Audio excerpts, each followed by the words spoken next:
साथियों, क्या आपने कभी गौर किया है कि अक्सर आपकी नींद अचानक सुबह 3 बजे से 5 बजे के बीच खुल जाती है।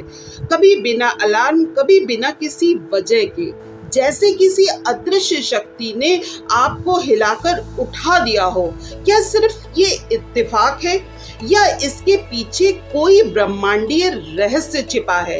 आज मैं आपको बताती हूँ उस चमत्कारिक समय के बारे में जिसे हमारे ऋषि मुनि, साधु संत और यहाँ तक कि आधुनिक विज्ञान भी विशेष मानता है। ये समय होता है ब्रह्म मुहूर्त का। पुराने समय में जब बिजली नहीं थी, गांव के लोग सुबह के अंधेरे में उठते थे। चारों तरफ शांति होती थी, सिर्फ पक्षियों की हल्की आवाजें और आसमान में झिलमिलाते हुए तारे। लोग मानते थे कि इस समय देवता स्वयं धरती पर उतरते हैं। कहा जाता है कि अगर आप इस घड़ी में जागते हैं तो आपकी आत्मा पर्दे के उस पार झांक सकती है जहां से चमत्कार जन्म लेते हैं। एक साधारण सा किसान रोज 4 बजे उठकर नदी के किनारे ध्यान करता था। धीरे धीरे उसका चेहरा चमकने लगा, उसकी फसलें हरी भरी होने लगी और गांव वाले हैरान थे कि आखिर ये कैसे हो रहा है। किसान बस मुस्कुराता और कहता कि मैंने ब्रह्मांड से जुड़ना सीख लिया है। साथियों, अब आप सोच रहे होंगे कि आखिर नींद टूटती क्यों है 3 से 5 के बीच?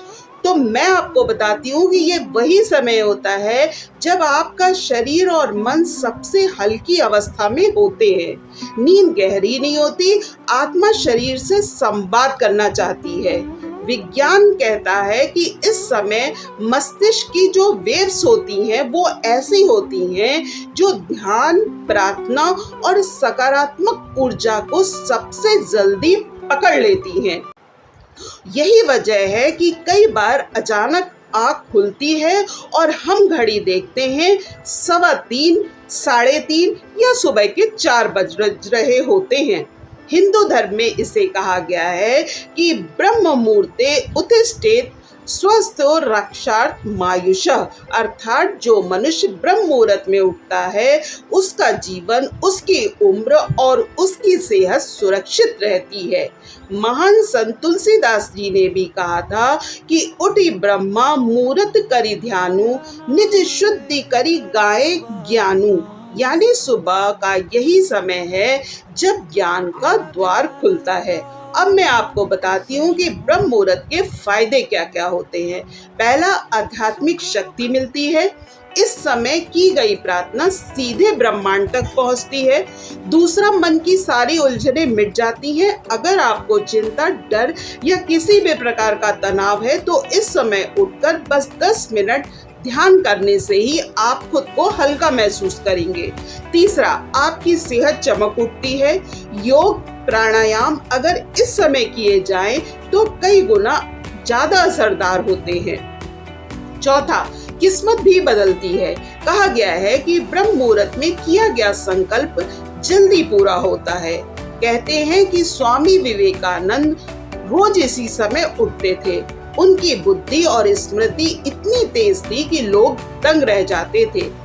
रामकृष्ण परमहंस कहा करते थे कि सुबह के पहले पहर में उठने वाला व्यक्ति देवताओं की संगति पाता है।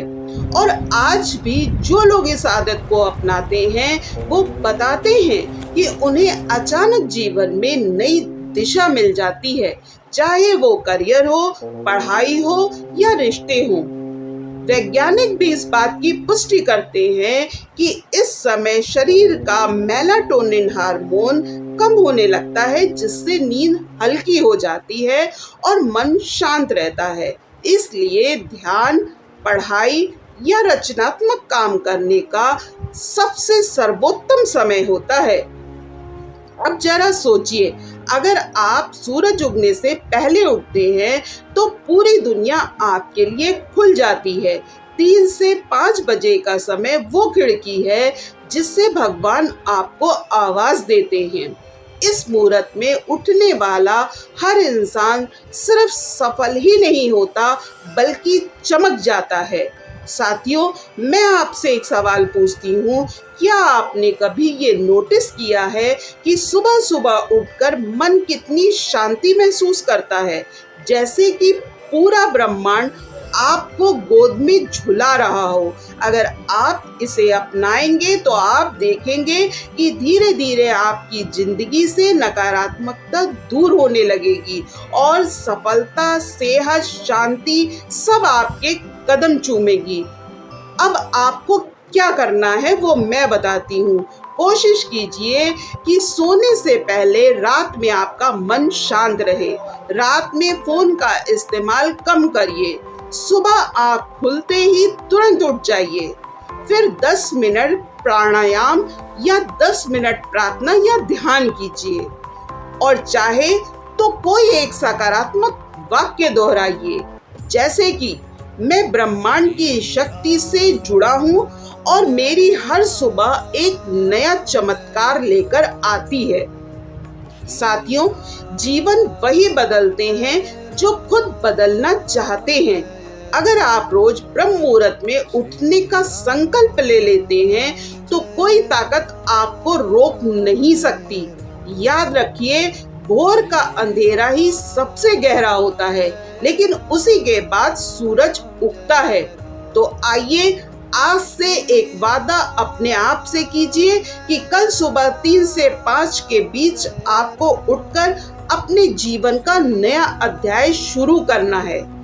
यही होता है ब्रह्म मुहूर्त का चमत्कार, जो आपको साधारण से असाधारण बना देगा। इसी के साथ साथियों, मैं जल्दी मिलती हूँ एक नए उद्देश्यपूर्ण वीडियो के साथ। अगर आपको मेरा ये वीडियो पसंद आता है और ऐसे ही आप वीडियो और देखना चाहते हैं तो आप मेरे चैनल छोटी सी आशा को सब्सक्राइब कर लीजिएगा और मेरे इस वीडियो को ज़्यादा से ज़्यादा लाइक और शेयर कर दीजिएगा। इसके लिए आप सभी का धन्यवाद। जय श्री राम।